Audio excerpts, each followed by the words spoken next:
Sir full busy life, బాగా ఒళ్ళు నొప్పులు, కాళ్ళు నొప్పులు, ఎక్సర్సైజ్ చేయడానికి టైం ఉండదు, సరిగ్గా ఫుడ్ తీసుకోవడానికి టైం ఉండదు. మా ప్రేక్షకులకి మేబీ బహుశా నేను కూడా అందులో ఉంటాను, మమ్మల్ని అంటావు నువ్వు తింటావు అని నన్ను తిట్టుకుంటారు.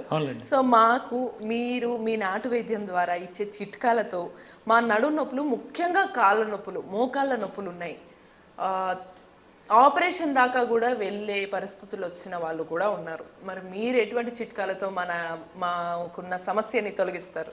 కానీ ఇక్కడ శరీరానికి వ్యాయామం లేదు ఫస్ట్ ఆఫ్ ఆల్. రెండవది సరైన ఆహారం తీసుకుంటున్నారు, బాడీలో గ్రీసింగ్ ఉత్పత్తి కావట్లేదు.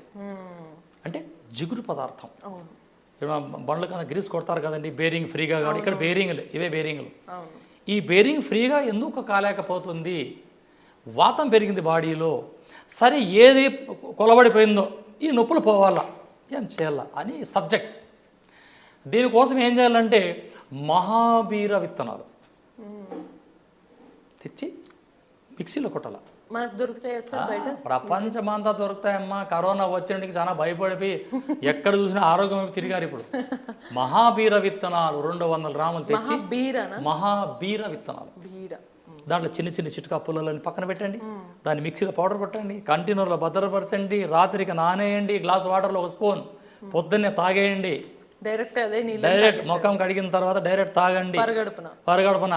ఉదయం నానేసి రాత్రి నానేసి ఉదయం, ఇవి చేస్తూ 4 గంటల టైంలో, మధ్యాహ్నం 4-3 గంటల ప్రాంతంలో ఒక 3 లేక 4 టీ స్పూన్లు అవిసె గింజలు నమిలి తినాలా.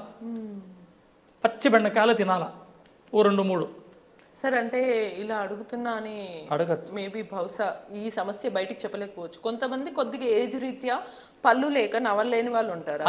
పౌడర్ చేసేది ఇక్కడ. ఓకే, పౌడర్ చేసుకొని చక్కగా మింగేలా, లేకపోతే మళ్ళీ ఏదైనా పాలు నీళ్ళల్లో మింగాలంటారా? పాలలో కలుపుకొని తాగేయచ్చు. మహాబీర విత్తనాలు ఏ విధంగా పౌడర్ చేసి రాత్రి నానేయడం, ఉదయం నానే సాయంత్రం అలవాటు చేసుకున్నామో, మధ్యాహ్నం కూడా అంతే.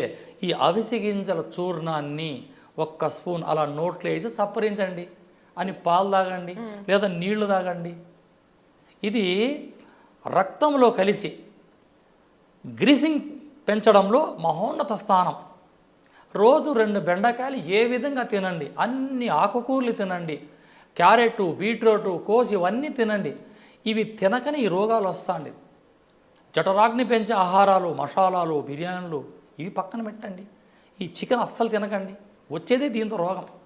సార్ మరి వీటిని వాడిన వెంటనే వాళ్ళు మెడికేషన్స్ ఎప్పటికీ కొంతమంది తీవ్ర స్థాయిలో ఇబ్బందుల నుండి ఆపరేషన్స్ దాకా వెళ్ళే వాళ్ళు ఉండొచ్చు, అది కాళ్ళకి వీటికి. మరి వాళ్ళు ఈ పర్టికులర్ మీరు వాడే చిట్కా వాడటంతో మెడిసిన్స్ వాడటం ఆపేయాలా, కంటిన్యూ చేయాలా? ఆపేయచ్చు. ఇప్పుడు ఇంటర్నల్గా చెప్పినా అప్లై చెప్తా, లోపలికి చెప్పానమ్మా, ఇంటర్నల్గా చెప్పా. ఇప్పుడు పైపూతకి ఏం చేయాలి మనం? స్వచ్ఛమైన నువ్వుల నూనె లేదా ఆముదం, అందులో ఏం చేయాలా? 1 గుప్పుడు మిరియాలు, 1 గుప్పుడు వెల్లిపాయలు దంచండి, కచ్చా పచ్చగా దంచి అందులో వేయండి, బాగా మరిగించండి. అవి మాడే తరుణంలో దాన్ని వడబోసుకొని దాన్ని మోకాలకు తిక్కడం అలవాటు చేయండి.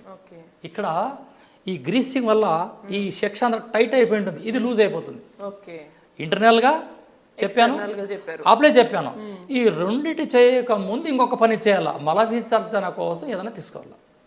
బాగా మోషన్స్ అయిపోయి, బాగా మోషన్స్ కావాలమ్మా. ఎందుకు సార్ దానికి కారణం? ఎందుకంటే రక్తం శుద్ధి కావాలా ఫస్ట్. ఈ పొట్టలో ఉన్న వేడి, వాతము, మేహము మలద్వారం ద్వారా బయటికి వచ్చేస్తే ఆ తర్వాత మీరు ఏ ఔషధం తీసుకున్నా అద్భుతంగా పనిచేస్తుంది. సార్ మరి ఇప్పుడు మోషన్ ఫ్రీ అవ్వడానికి మళ్ళీ మందులు అని వాడకుండా న్యాచురల్గా ఫ్రీగా మొత్తం దంచి కొట్టాలి అని, సునామకి చూర్ణం ఉంది కదండి, అమ్మలాంటి సునామకి చూర్ణం కొట్లో దొరికేస్తుంది. ఆ సునామకి చూర్ణం తెచ్చుకొని రోజు 1 స్పూన్ అలా గోరువెచ్చిన వాటర్లో 3 రోజులు వాడండి, దాని పని మనం చేసుకుని వెళ్ళిపోతుంది. పొద్దున్నే పరగడుపున, నైట్ పడుకొని. ఈ సునామకి చూర్ణం 3 రోజులు వాడే రోజుల్లో మజ్జిగ, మాంసము ఇటువంటి తీసుకోకూడదు, పెరుగు అసలు తినకూడదు, ఏది తీసుకోకూడదు, మధ్యాహ్నం కూడా తీసుకోవద్దు అసలు. 3 పూటలు ఎప్పుడు కూడా ఈ 3 రోజులు సునామకి చూర్ణం రాత్రి పూట మీరు నీళ్ళల్లో తీసుకుంటున్నప్పుడు, గోరువెచ్చని నీళ్ళల్లో తీసుకుంటున్నప్పుడు మీరు అసలు ముట్టకూడదు. మాంసం తీసుకోకూడదు, మాంసం, గుడ్లు, నీసు, ఇవి ఈ దరిద్రం ఏది తీసుకోకూడదు. పక్కన పెట్టేసి 3 రోజులు ప్రశాంతంగా ఇంట్లో పప్పు అన్నం రసం తినుకుంటూ ఇది వాడామంటే మల విసర్జన సాఫీగా జరిగిన తర్వాత ఆటికే మీకు సగం వెళ్ళిపోతుంది. అంటే 3 రోజులు అవి ఆ ప్రాసెస్ అయిన తర్వాత మీరు చెప్పినటువంటి రెమెడీ పాటించాలి. రాత్రిపూట పొడిని నానపెట్టి పొద్దున కల్లా తాగాలి. మహాబీర విత్తనాలు మిక్సీలో పౌడర్ చేసి ఒక వాటర్లో ఒక నార్మల్ వాటర్లో 2 స్పూన్లు వేసి ఏదైనా ప్లేట్ మూసి పెట్టండి. ముఖం కడగానే పొద్దున తాగేస్తాను అంటే మళ్ళీ వేసి పెట్టండి నైట్. మళ్ళీ నైట్ తిన్న తర్వాత సార్ రాత్రి భోజనం చేసిన నైట్ చేసిన తర్వాత ఉదయం 2 స్పూన్లు రాత్రి 2 స్పూన్లు చేస్తూ మధ్యాహ్నం 3 గంటల ప్రాంతంలో 2 టీ స్పూన్ల అవిసె గింజలు తినచ్చు. పళ్ళు లేని వాళ్ళు పౌడర్ చేసి వాటర్లో కలుపుకొని తాగేసేయచ్చు, లేదా చప్పరించి తర్వాత పాలు తాగేయచ్చు. అంతే.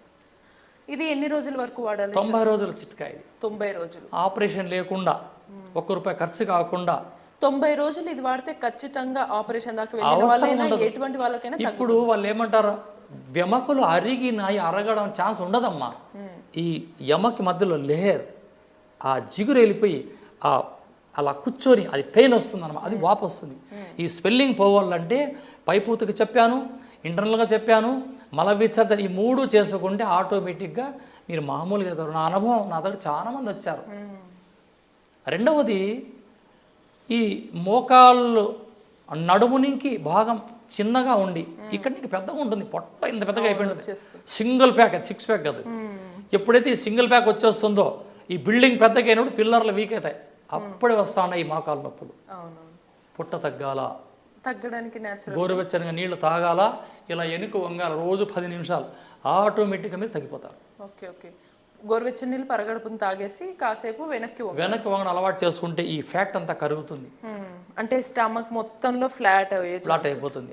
దానికి చాలా ఆయుర్వేద చిట్కాలు ఉన్నాయి, సింపుల్ చిట్కాలు ఉన్నాయి. ఆ నూనె తయారు చేయడం, ఆ పొట్టకి ఈ పిరుదులకి తొడలకి బాగా మర్దన చేస్తే ఆటోమేటిక్గా సన్నగైపోతారు. ఆ చెమట రూపం మనం ఎలాగో దానికి వీడియో కూడా చేశాం కాబట్టి ఈ ఒబేసిటీ కానీ బరువు పెరిగిన వాళ్ళకి తగ్గడానికి చక్కగా ఆ రెమెడీస్ వాడుతూ మళ్ళీ మీరు చెప్పినట్టు గోరువెచ్చని నీళ్ళు తాగి వెనక్కి వంగితే పొట్ట తగ్గుతుంది. దాని తర్వాత మోకాళ్ళ నొప్పులకి ఎటువంటి చిట్కాలో మీరు చక్కగా చెప్పారు.